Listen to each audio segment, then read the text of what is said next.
NMMS పాఠ్యాంశాన్ని వీక్షిస్తున్న ఉపాధ్యాయుని ఉపాధ్యాయులకు నమస్కారాలు. విద్యార్థిని విద్యార్థులకు శుభాశీస్సులు. ఈరోజు మనం మొక్కలలో ఆహారోత్పత్తి production of food from plants అనే పాఠ్యాంశం గురించి తెలుసుకుందాం.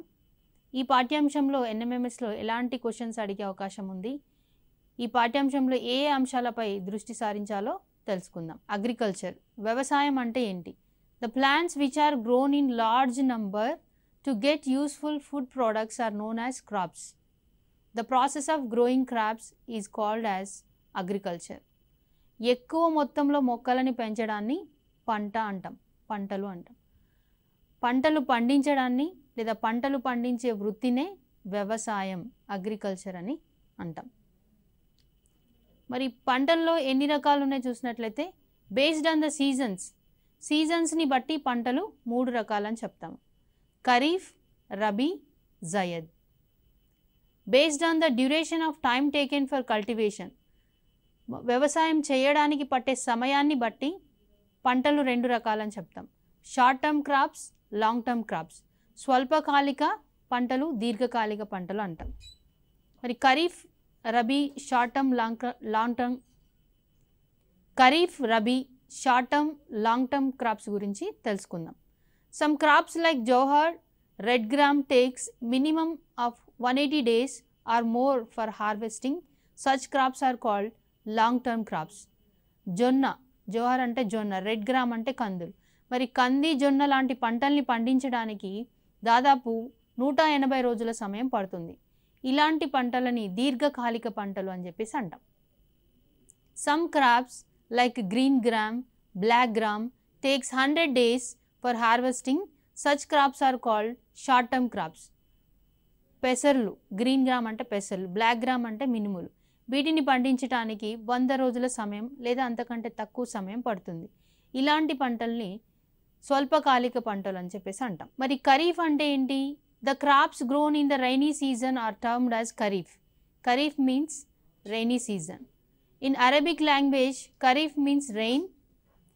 In the Kharif season, paddy, chilli, sugar cane, jowar, cotton, black gram, turmeric, etc. crops are grown in this season.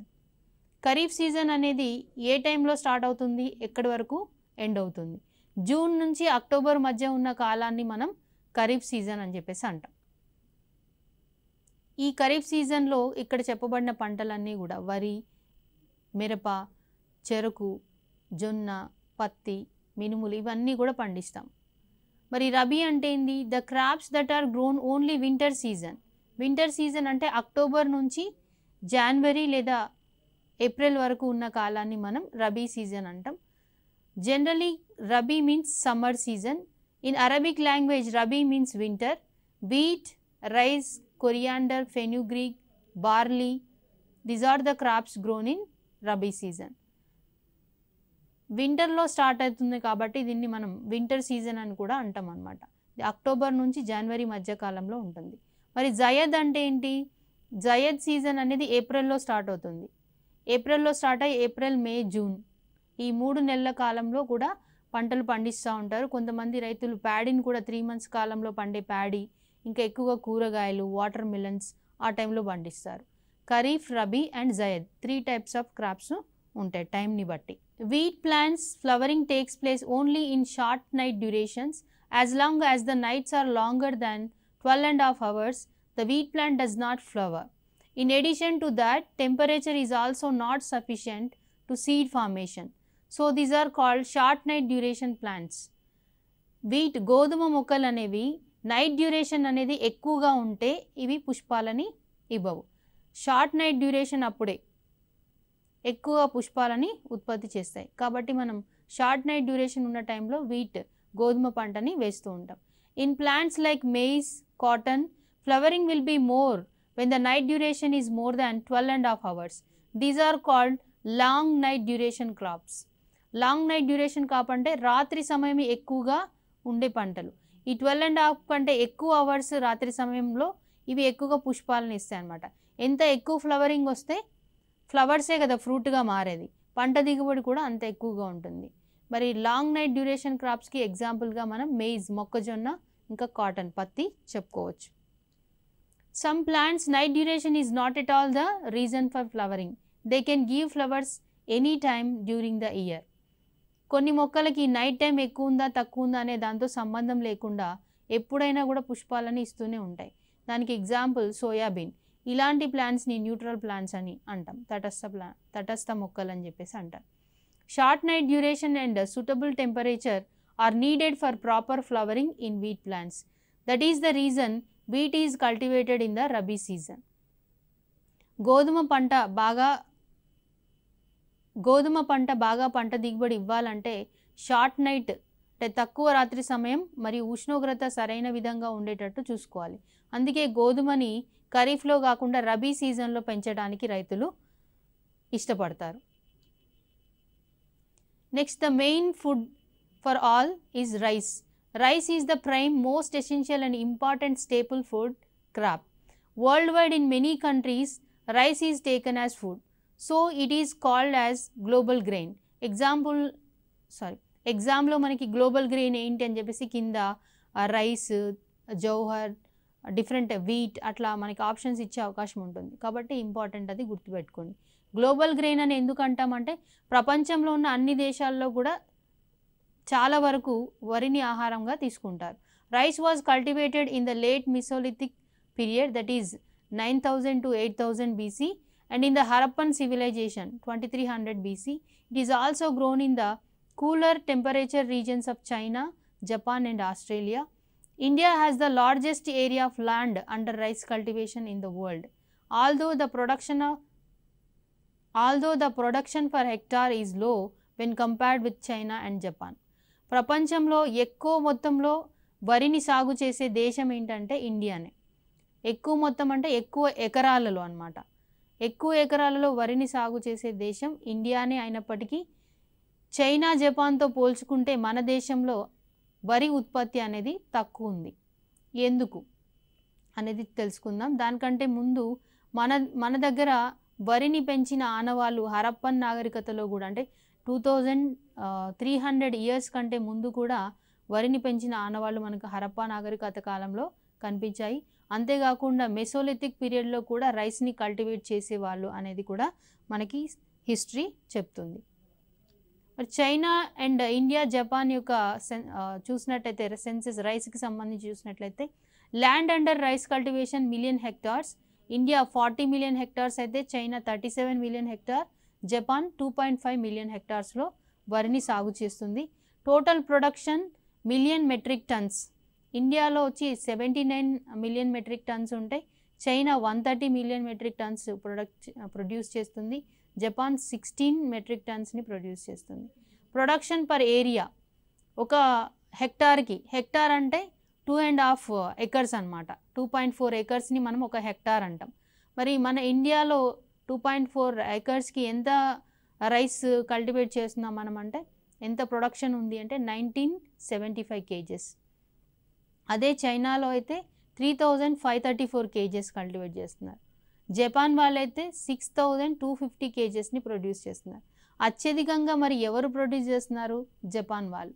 మరి ఏంటి వాళ్ళ ప్రొడక్షన్ ఎందుకు అలా ఎక్కువ ఉంది అని చెప్పేసి అంటే, వాళ్ళు వాడే సీడ్స్ కావచ్చు, హై ఈల్డింగ్ వెరైటీస్ కానీ, వాళ్ళు వాడే పద్ధతులు, మోడ్రన్ అగ్రికల్చర్ మెథడ్స్ కానీ, వీటి వల్ల వాళ్ళలో ప్రొడక్షన్ అనేది ఎక్కువగా ఉందని చెప్పవచ్చు. Paddy growing field is divided into so many plots. Those are called as కయ్యలు ఆర్ మడులు. మనం వరిని పెంచడం కోసం భూమిని మనం ఏ విధంగా డివైడ్ చేస్తాం? చిన్న చిన్న మడులుగా విడగొడతాం అన్నమాట. వ్యవసాయం చేయడంలో దశలు ఏమున్నాయి అంటే, వరిని పండించడంలో ఏమేమి దశలు ఉన్నాయి, ఈ దశలు సీక్వెన్షియల్గా గుర్తుపెట్టుకోవడం కూడా ఇంపార్టెంట్ అనమాట. First one is preparing the soil, నేలని సిద్ధం చేసుకోవడం. రెండవది సోయింగ్ సీడ్స్, విత్తనాలని నాటడం. థర్డ్ వన్ అప్లయింగ్ మెన్యూర్, ఎరువుల్ని వేయటం. ఫోర్త్ వన్ ఫెసిలిటేట్ వాటర్, నీటిని అందించడం, ఇరిగేషన్ అంటాం. ఫిఫ్త్ వన్ వీడింగ్, కలుపు తీయడం. సిక్స్త్ వన్ క్రాప్ హార్వెస్టింగ్, పంటని కోయడం. Seventh one storage of crops, పండించిన ధాన్యాన్ని నిల్వ చేసుకోవడం. ఇవన్నీ కూడా వరిని పండించడంలో ఉన్న దశలు. సీక్వెన్స్గా గుర్తుపెట్టుకోవాలి. ఎగ్జామినేషన్లో ఈ సీక్వెన్స్ మీద కూడా అడిగే అవకాశం ఉంది. Agricultural practices are carried out either using man power or through special tools. The above practices are common for Kharif, Rabi and third crop also. These practices are not only for paddy growing but also for other crops. మరి పైన చెప్పుకున్న ఈ steps అన్నీ కూడా వరిని పండించడానికే కాదు, ఇతర ఏ పంటలైనా కంది కానీ పత్తి కానీ మిరప ఏవి తీసుకున్నా కూడా ఈ స్టెప్స్ అన్నీ కూడా ఫాలో అవుతూ ఉంటారు. ఫస్ట్ వన్ వచ్చి ప్రిపేరింగ్ ద సాయిల్, నేలని సిద్ధం చేసుకోవడం. Ploughing and applying manure. Ploughing loosen the soil and it helps in easy transportation of air and water. నేలని దున్నడం. ప్లవింగ్ ఎందుకు చేస్తాం మనము? నేలని దున్నడం వల్ల ఉపయోగం ఏంటి అంటే నేల మట్టి రేణువులు అనేవి వదులవుతాయి అన్నమాట. ఎప్పుడైతే నేల వదులవుతుందో అప్పుడు గాలి నీరు సులువుగా భూమిలోకి పోతుంది. గాలి నీరు సులువుగా భూమిలోకి వెళ్ళడం వల్ల మొక్క వేర్లు సులువుగా భూమిలోకి వెళ్ళిపోయి మొక్క స్ట్రాంగ్గా రూట్ సిస్టమ్ని స్ప్రెడ్ చేసుకుంటుంది అన్నమాట భూమిలో. అప్పుడు మొక్క బలంగా పెరగడానికి అవకాశం ఉంటుంది. Water is stored deeply for long time as the soil is soft. ఇంకా నేల నీటిని ఎక్కువ కాలం నిల్వ చేసుకుంటుంది. నేల మట్టి కూడా మృదువుగా ఉంటుంది. Roots penetrate in the deep and can respire well as the air enters easily in to the soil. Soil friendly micro organisms and earth worms can grow well when the soil is soft. మరి మట్టి మృదువుగా ఉన్నప్పుడు ఏమవుతుంది? మట్టిలో ఉపయోగకరమైన bacteria, దాని తర్వాత earth worms కూడా పెరుగుతాయి అన్నమాట. ఎందుకు ఎర్త్ వార్మ్స్, బ్యాక్టీరియా ఎందుకు అవసరం? నేలలో పడిపోయిన అంటే అంతకుముందు సంవత్సరం పడిపోయిన మొక్కల యొక్క ఆకులు కానీ మిగిలిపోయిన స్టాక్స్ ఉంటాయి. అంటే మనం వరిని కోసిన తర్వాత మిగులుతాయి కదా, ఆ కొయ్యలు అంటాం. ఆ కొయ్యలన్నీ కూడా మనం మట్టిలో వేసి దున్నుతారు కలిపి. దున్నినప్పుడు ఏమవుతుంది? అంతా కూడా మట్టిలోనే ఉండిపోతాయి. మరి అవన్నీ కుళ్ళిపోయి మట్టిలో కలవాలి, పోషకాలుగా మారాలంటే వాటిపైన పనిచేయడానికి మైక్రో ఆర్గానిజమ్స్ ఉండాలి. మనం నేలని చదును చేయడం ద్వారా, దున్నటం ద్వారా ఆ నేల మృదువుగా అవుతాయి, మైక్రో ఆర్గానిజమ్స్ కూడా బాగా పెరుగుతాయి అన్నమాట. దెన్ లెవెలింగ్ ద సాయిల్, నేలని చదును చేయడం. By levelling the soil water and nutrients can be reach to every part of the land. It also helps in sowing seeds and planting. నేలను ఎందుకు చదును చేయాలి అంటే మడి అంతా కూడా నీరు ఈక్వల్గా డిస్ట్రిబ్యూట్ అవ్వాలన్నా, న్యూట్రియంట్స్ని ఈక్వల్గా డిస్ట్రిబ్యూట్ చేయడానికైనా, విత్తనాలు నాటడానికైనా కూడా ప్రతి మడిని, ప్లాట్ని మనం లెవెలింగ్ అనేది చేసుకోవాలి. మరి వరికి సంబంధించి ఇంకొక ముఖ్యమైన కీవర్డ్ ఇక్కడ, ద నేమ్ వరైజా ఫర్ ప్యాడీ. వరి యొక్క శాస్త్రీయనామం ఏంటంటే వరైజా అంటాం మనం. was given by the scientist Linnaeus. The name Voriza for paddy was given by the scientist Linnaeus. Thousands of varieties of paddy are available throughout the world. Voriza sativa is cultivated in Asia. Voriza glaberrima is cultivated in Africa. Voriza glume patula is cultivated in America. In our state, we have hundreds of varieties of paddy. Hamsa is the traditional good variety which is grown in our state. Hamsa is the traditional good variety which is grown in our state. Amrutasari, Bangaru Tiga, Potti Basangi, Sona Masuri are some of our traditional varieties. Nowadays, the most used Sona variety is also famous one. Here, paddy యొక్క scientific నేమ్ని మనం గుర్తుపెట్టుకోవాలి. వరైజా సటైవా. Asia కాంటినెంట్లో, మన Asia ఖండంలో ఎక్కువగా పండించే వరి రకం వరైజా సటైవా. ఆఫ్రికాలో అయితే వరైజా గ్లాబెర్రిమా. ఈ సైంటిఫిక్ నేమ్ అనేది కూడా చాలా ఇంపార్టెంట్. దీన్ని పెట్టిన శాస్త్రవేత్త ఎవరు అంటే లిన్నెయస్. సెకండ్ స్టెప్, మనకి పంట పండించడంలో ఉన్న రెండవ దశ selection of seeds and sowing seeds. విత్తనాలను ఎంపిక చేసుకోవడం, వాటిని నాటడం. Selection of seeds free from pests and insects is also important issue in agriculture. Sometimes farmers wash seeds with chemicals to protect from pests. Medication is done to keep seeds away from the harmful microorganisms like bacteria and fungus. విత్తనాలని నాటడానికి ముందు విత్తనాలను నీటిలో పోసి దాంట్లో కొన్ని chemicals వేసి కొన్ని గంటల పాటు నానబెడతారు. తర్వాత వాటిని కడిగి మండగట్టడం, మొలక కట్టడం చేస్తుంటారు అన్నమాట రైతులు.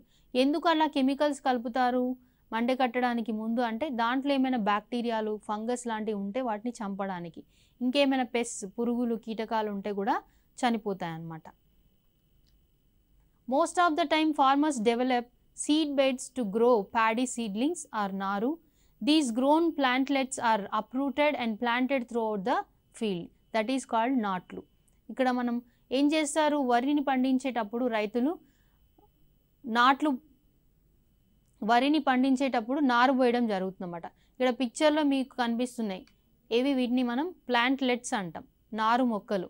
నారు మొక్కలు కొంత పెరిగిన తర్వాత ఏం చేస్తారు, వీటిని తీసి విడివిడిగా మొత్తం అన్ని మళ్ళలో సమానంగా వీటిని నాటడం జరుగుతుంది. దాన్నే మనం ఏమంటాం, నాట్లు వేయడం అని చెప్పేసి అంటాం. The method of dispersing seeds by scattering is called broadcasting. అయితే మనం ఇంతకుముందు నారు పోసి మొక్క పెరిగిన తర్వాత తీసి మడులలో నాటడం చూసాం. కానీ కొన్ని ప్రాంతాల్లో ఏం చేస్తారంటే అలా నారు పోయకుండా డైరెక్ట్గా విత్తనాలను ఇట్లా మడుల్లో వెదజల్లుతారన్నమాట. దాని తర్వాత నీళ్లు పెట్టడం జరుగుతుంది. ఆ విత్తనాలు అక్కడ మొలకెత్తాయి. దాన్ని ఏమంటామంటే బ్రాడ్కాస్టింగ్ అంటాం. అలా కాకుండా కొన్ని ప్రాంతాల్లో ఏం చేస్తారంటే సీడ్ డ్రిల్ ఉపయోగిస్తారు. ఈ విత్తనాల గొర్రును ఉపయోగిస్తారన్నమాట. విత్తనాల గొర్రును చూసుకుంటే ఇక్కడ చూడండి మీరు, ప్రతి దీనికి గొర్రెకి కిందుగా మనకి ఏముంది, పైపు అరేంజ్ చేసి ఉంది. ఈ పైప్ ద్వారా సీడ్స్ అనేవి పైన ఈ బౌల్లో పోసిన సీడ్స్ అనేవి ప్రతి పైప్ ద్వారా వరుసగా చాళ్ళలో పడుతూ ఉంటాయి అన్నమాట. అవి మనకి కూరగాయ మొక్కలు, పత్తి, మిరప లాంటివి పండించుకోవడానికి ఈ సీడ్ డ్రిల్ అనేది బాగా ఉపయోగపడుతుంది. ట్రాన్స్ప్లాంటేషన్. నారు వేసిన తర్వాత అంటే నారు మొక్కలని నారు మడి నుంచి తిరిగి అన్ని ప్లాట్స్లోకి సమానంగా వేయటానికి మనం ఈ ట్రాన్స్ప్లాంటేషన్ ప్రాసెస్ని ఉపయోగిస్తాం అన్నమాట. ఇది మాన్యువల్గా ట్రాన్స్ప్లాంటేషన్ చేస్తున్నారు వ్యక్తులు. ఇక్కడ ఏంటి, ప్యాడీ ప్లాంటర్ని ఉపయోగించి వరి మొక్కల్ని నాటడం జరుగుతుందన్నమాట. ఇక వరి మొక్కల్ని నాటడంలో ఉన్న ముఖ్యమైన విధానం ఏంటంటే శ్రీవరి. శ్రీవరి అంటే ఏంటో విత్తనాలు అని చెప్పేసి అనుకుంటారు చాలామంది. శ్రీవరి అంటే విత్తనాలు కాదు, మొక్కలని నాటే విధానం అన్నమాట. మొక్కల్ని నాటే పద్ధతి. ఏం చేస్తారు దీంట్లో అంటే ఒక మొక్కకి ఇంకొక మొక్కకి మధ్య గ్యాప్ అనేది ఎక్కువగా మెయింటైన్ చేస్తారు. శ్రీవరి, శ్రీ అంటే system of rice intensification. System of rice intensification require much gap between the plants. మొక్కకి మధ్య దూరం ఎక్కువ ఉండడం ద్వారా ఏమవుతుందంటే మొక్క బలంగా పెరుగుతుంది, ఎక్కువ కొమ్మల్ని ఇస్తుందన్నమాట. కొమ్మలు ఎంత ఎక్కువగా అంటే సైడ్ బ్రాంచెస్ ఎంత ఎక్కువగా వస్తే దానికి వరి కంకులు అనేవి ఎక్కువగా రావడానికి అవకాశం ఉంటుంది. వరి కంకులు ఎంత ఎక్కువగా వస్తే ప్రొడక్షన్ కూడా ఎక్కువగా ఉంటుంది. కాబట్టి శ్రీవరి సాగు ద్వారా విత్తనాలు నాటడం కానీ లేదా నారు మొక్కల్ని నాటడం అనేది మంచి పద్ధతి. థర్డ్ వన్ స్టెప్ వచ్చేసి applying manure and pesticides. The growing paddy crop is attractive food for moth caterpillars, paddy beetles and their larvae, paddy grasshoppers and aphids. Some eat the leaves, others bore through the root stem or suck the juice from the tender rice grain. To control these pests, pesticide might be dusted or sprayed on the crop. సాధారణంగా వరి పంట మీద రకరకాల కీటకాల యొక్క లార్వాలు దాడి చేస్తూ ఉంటాయి అన్నమాట. వరి యొక్క ఆకుల్ని కానీ, కాండాన్ని కానీ, వేర్లని కానీ, విత్తనాలను కానీ వాటి నుంచి రసాన్ని పీల్చేసి మొక్క మొత్తం కూడా చనిపోయేలాగా చేస్తూ ఉంటాయి. వీటిని చంపడం కోసం ఏం వాడుతుంటారు, పెస్టిసైడ్స్, పురుగు మందుల్ని వాడుతూ ఉంటారు. పురుగు మందుల్ని స్ప్రే చేయడం కానీ లేదా పౌడర్ రూపంలో చల్లడం కానీ చేస్తూ ఉంటారు. In lemon plants white brown colour spots on the fruits and leaves observed. This is because of bacteria called disease called citrus canker. నిమ్మకాయ మీద మరియు పత్రం మీద మనకి మచ్చలు కనిపిస్తూ ఉంటాయి. అలా నిమ్మకాయల మీద, పత్రాల మీద బ్రౌన్ కలర్లో, వైట్ కలర్లో వచ్చే ఆ మచ్చల్ని, ఆ వ్యాధిని ఏమంటామంటే నిమ్మ గజ్జి తెగులు అని చెప్పేసి అంటాం. సిట్రస్ క్యాంకర్ అంటారు. Leaves and fruits of lemon has powdery spots because of virus. Groundnut, all leaves of the affected plants have powdery spot. The whole plant becomes wilted. This fungal disease is called tikka disease. వేరుశనగలో ఆకుల పైన మొత్తం మచ్చలు వస్తూ ఉంటాయి. మచ్చల్లో మొత్తం powder లాంటి పదార్థం కనిపిస్తూ ఉంటుంది. ఇలా ఆకులంతా మచ్చలు వచ్చిన ఆ డిసీజ్ని ఏమంటామంటే టిక్కా తెగులు అంటాం. ఈ టిక్కా తెగులు అనేది వేరుశనగలో ఫంగస్ వల్ల, శిలీంధ్రం వల్ల వస్తుంది. మొక్కల పైన వచ్చే పురుగుల్ని నియంత్రించటానికి, కీటకాలని నియంత్రించటానికి ఏం చేస్తూ ఉంటారు, పురుగు మందుల్ని, ఇన్సెక్టిసైడ్స్ని వాడుతూ ఉంటారు. ఏ పద్ధతుల్లో వాడుతూ ఉంటారంటే spraying, dusting, put in the soil, burning and picking or biopesticide. ఈ 5 పద్ధతుల ద్వారా పురుగుల్ని నియంత్రించడం జరుగుతూ ఉంటుందన్నమాట. A crumbled or twisted leaf might show that aphids have been sucking its juice. మొక్క ఆకులన్నీ కూడా ముడతలు పడిపోయినాయి అని చెప్పేసి అంటే ఏదైనా మొక్క కూడా అర్థం ఏంటంటే ఆ మొక్క మీద ఎఫిడ్స్ ఉన్నట్టు అర్థం. ఎఫిడ్స్ అంటే మనకి ఆకుల్ని ముట్టుకున్నప్పుడు చేతులకు మొత్తం బంకగా అంటుకుంటాయి ఇవన్నమాట. ఇక్కడ మీరు ఫస్ట్ పిక్చర్లో చూడొచ్చు ఎఫిడ్స్ ఎలా ఉంటాయని. A fungal infection is usually seen as white, black, yellow or brown spots or a fluffy or powdery coat on leaves. ఆకుల మీద ఎల్లో కలర్లో కానీ, తెల్లగా కానీ, పసుపు రంగులో కానీ, నల్లగా కానీ మచ్చలు కనిపించి వాటిపైన మొత్తం పౌడర్ లాగా ఉంటే పొడి పొడిగా అది ఫంగల్ ఇన్ఫెక్షన్ అని మనం గుర్తించవచ్చు. Some discolouration also could be caused by bacteria or viral infections. ఒకవేళ మొక్కల్లో ఆకుల యొక్క రంగులో మార్పు ఉంది అని అంటే దానికి కారణం ఏంటంటే బ్యాక్టీరియా కానీ వైరస్ కానీ. Root infections like boring worms, insects or fungus are not seen above the ground but they lead to wilting of plants. మొక్కల యొక్క వేర్లలో కొన్ని రకాల కీటకాలు ఇంకా శిలీంధ్రాలు పురుగులు ఏం చేస్తాయి, వేర్లని మొత్తం రసాన్ని పీల్చేసి మొక్క పూర్తిగా వడలిపోయేటట్టు చేస్తూ ఉంటాయి. ఇవి మనకి బయటికి కనిపించవు. Silent spring. సైలెంట్ స్ప్రింగ్ అనేది ఏంటంటే ఒక బుక్, ఎవరు రాశారు అనేది చూద్దాము. ఈ సైలెంట్ స్ప్రింగ్ అనే బుక్ ఏం చెప్తుంది అనేసి అంటే in 1960 Rachel Carson wrote a book called Silent Spring in which she pointed out the dangers of pesticides. Pesticides get into the body of microscopic plants and animals in the soil and water. When these plants and animals are eaten by fish, the pesticides get into their bodies. Even if the fish are not seriously poisoned with each successive meal, pesticides build up inside their bodies. A bird that eats these fish might get a concentrated lethal dose. సాధారణంగా మనం పురుగు మందుల్ని ఇన్సెక్టిసైడ్స్ని కీటకనాశనల్ని విపరీతంగా వాడుతుంటాం. అట్లా వాడినప్పుడు ఏమవుతుంటాయి అంటే ఇవి మొక్కల మీద స్ప్రే చేసినప్పుడు నేల మీద కూడా పడతాయి. నేల మీద పడినప్పుడు ఆ నేలలో ఉండే ఆ రేణువులు అనేవి వర్షం నీటికి కొట్టుకొని పోయి కాలువల్లో చుట్టుపక్కల ఉన్న వాటిల్లో చెరువుల్లో చేరుతూ ఉంటాయి అన్నమాట. అక్కడ నివసించే మొక్కలు కానీ జంతువులు కానీ ఈ రసాయనాల వల్ల ప్రభావితమవుతాయి. ఉదాహరణకి ఈ రసాయనాలతో కూడిన వాటిని మొక్కల్ని ఏమైనా చేపలు తిన్నాయనుకోండి, చేపల్లోకి మొత్తం ఈ రసాయనాలు వచ్చి చేరిపోతాయి. ఆ రసాయనాల్ని మనం మనుషులు తిన్నారనుకోండి, చేపల నుండి మనుషులకు వచ్చేస్తుంది అనమాట. అట్లా మనకి ఏమవుతుంది, ఈ కెమికల్స్ ఒకరి నుంచి ఇంకొకరికి స్ప్రెడ్ అవ్వడం జరుగుతుంది. అంతేకాకుండా ఈ మొక్కల యొక్క విత్తనాలను తిన్నప్పుడు పక్షులు కూడా చాలా ప్రభావితం అవుతున్నాయి. ఉదాహరణకి పక్షుల యొక్క గుడ్ల యొక్క పెంకు అనేది బలంగా లేకుండా వీక్ అయిపోతుంది అన్నమాట. DDT అనేది ముఖ్యంగా. DDT also accumulates in the egg shells, weakening them and making the shells break before hatching. They are just two out of the numerous ways that pesticides are eaten, passed down the food chain and accumulate in the bodies of higher animals including human beings, causing sickness and sometimes death. ఈ పురుగు మందుల వాడకం వల్ల పక్షుల యొక్క గుడ్ల యొక్క పెంకు అనేది చాలా బలహీనమైపోయి అవి పొదగబడకుండానే పగిలిపోతుంది అన్నమాట. దానివల్ల పక్షుల యొక్క జాతి అనేది ఏమవుతుంది, పెరగకుండా ఆగిపోయే అవకాశం ఉంది. అంతేకాకుండా ఇవి ఒకరి నుంచి ఒకరికి ఫుడ్ చైన్ ద్వారా మనుషుల వరకు కూడా ఈ కీటక నాశనలు అనేవి చేరుతూ ఉంటాయి అన్నమాట. దానివల్ల ఆరోగ్యం పైన వాటి ప్రభావం విపరీతంగా ఉంటుంది. Manure is of 2 types. మనం పంట మొక్కలకి అందించే ఎరువులు 2 రకాలుగా ఉంటాయి. ఒకటి న్యాచురల్ మెన్యూర్, రెండోది artificial manure. Natural manure means bio fertilisers, సహజ ఎరువులు. రెండవది కెమికల్ ఫర్టిలైజర్స్, రసాయన ఎరువులు. బయో ఫర్టిలైజర్స్ అనేవి మొక్కల యొక్క జంతువుల యొక్క వ్యర్థాల నుంచి తయారు చేస్తాం మనం. మరి రసాయన ఎరువులు అనేవి కెమికల్స్ని ఉపయోగించి తయారు చేయడం జరుగుతుంది. Chemical fertilisers or artificial fertilisers, ఇవి ఎక్కువగా ఫ్యాక్టరీలలో తయారు చేస్తాం. ఆర్టిఫిషియల్ ఫర్టిలైజర్స్ అంటే మీ అందరికీ తెలుసు, యూరియా, దాని తర్వాత DAP కానీ, సూపర్ ఫాస్ఫేట్, పొటాషియం, ఇలాంటివన్నీ కూడా ఫ్యాక్టరీలలో తయారు చేయబడిన రసాయన ఎరువులు అన్నమాట. వీటిలో ఎక్కువగా ఏముంటుంది, nitrogen, phosphorus, potassium. Nitrogen, phosphorus, potassium అనేవి మొక్క పెరుగుదలకి కావాల్సిన అత్యంత ముఖ్యమైన మూలకాలు అన్నమాట. NPK అంటాం.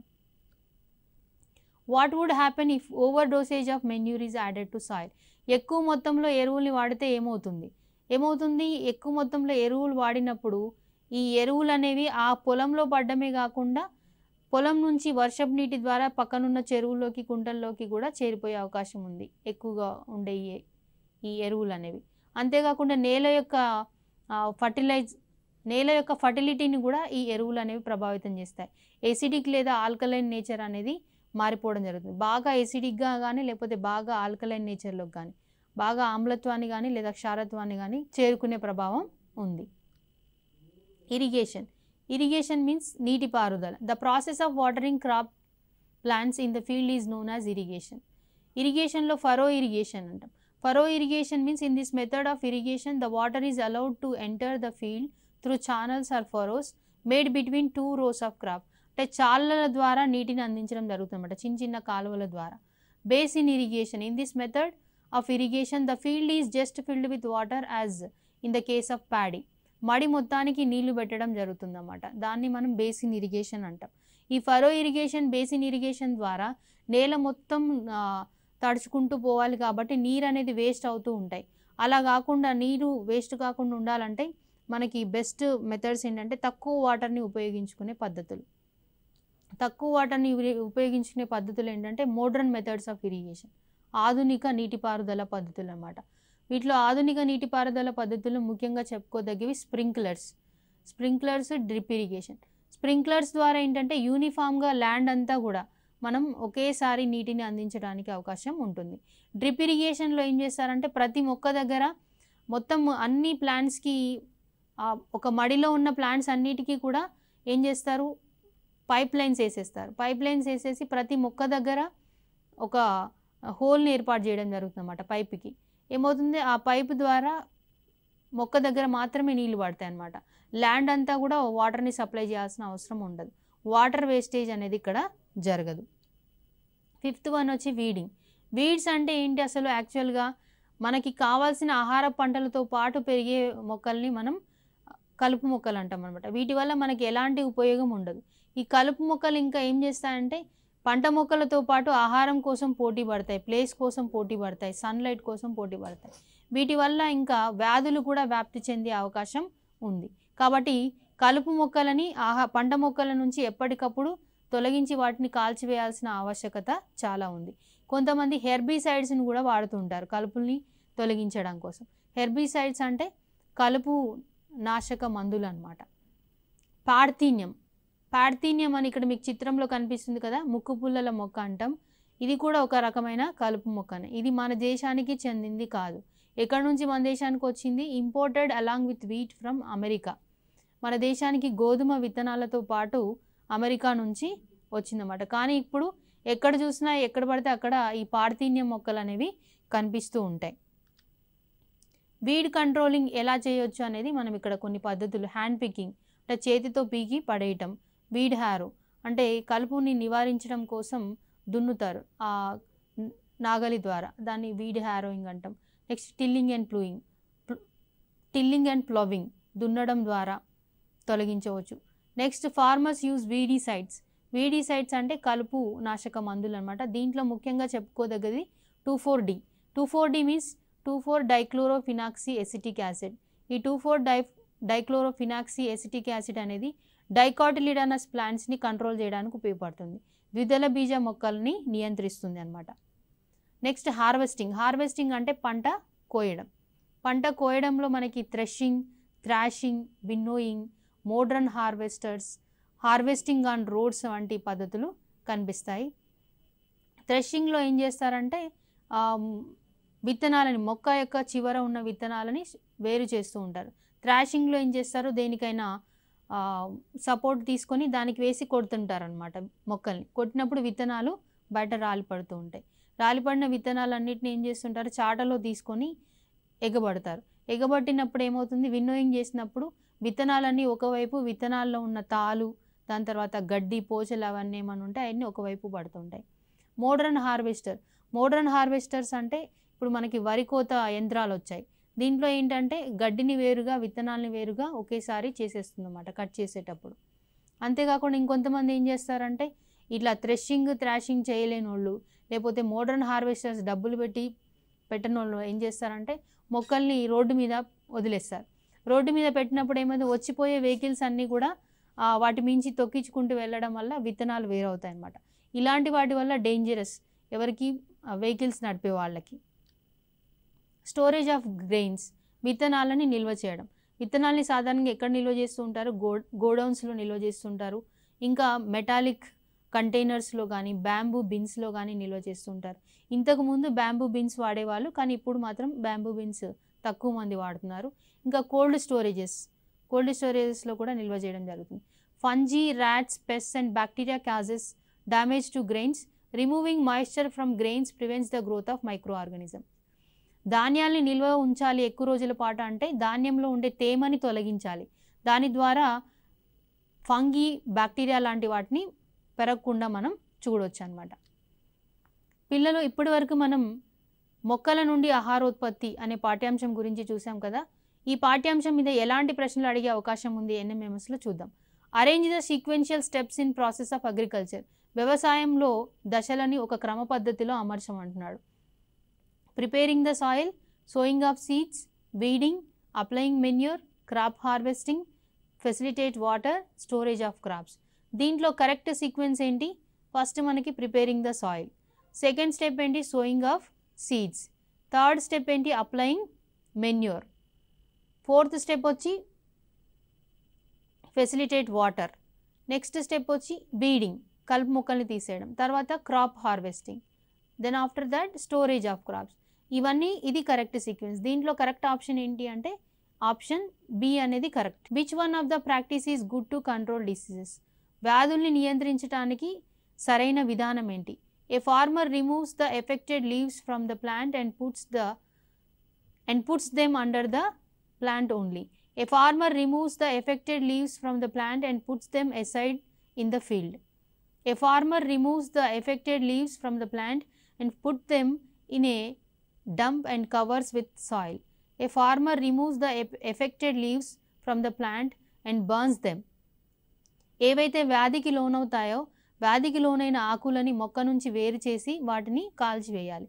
అది సరైన పద్ధతి. కాబట్టి ఇక్కడ కరెక్ట్ ఆప్షన్ ఏంటి? Option D. Which one of the following method is not preferable to control weeds? కలుపు మొక్కలని నియంత్రించడానికి అంతగా పాటించాల్సిన పద్ధతి, అంత అనుగుణమైన పద్ధతి కానిది ఏంటి? ఒకటి హ్యాండ్ పికింగ్, రెండవది tilling and ploughing, third one herbicides, fourth one using modern weed హ్యారో.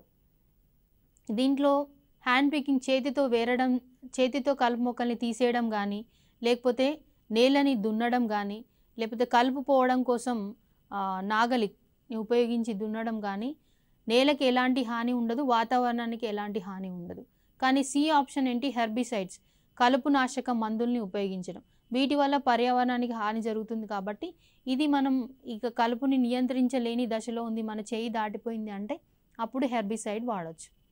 కాబట్టి కరెక్ట్ ఆప్షన్ ఏంటి ఇక్కడ? సి. పిల్లలు, ఇప్పటి వరకు మనం NMMSలో ఎలాంటి ప్రశ్నలు అడిగే అవకాశం ఉంది ఈ పాఠంలో తెలుసుకున్నాం కదా. మరొక అంశంతో మళ్ళీ కలుద్దాం. అప్పటి వరకు సెలవు.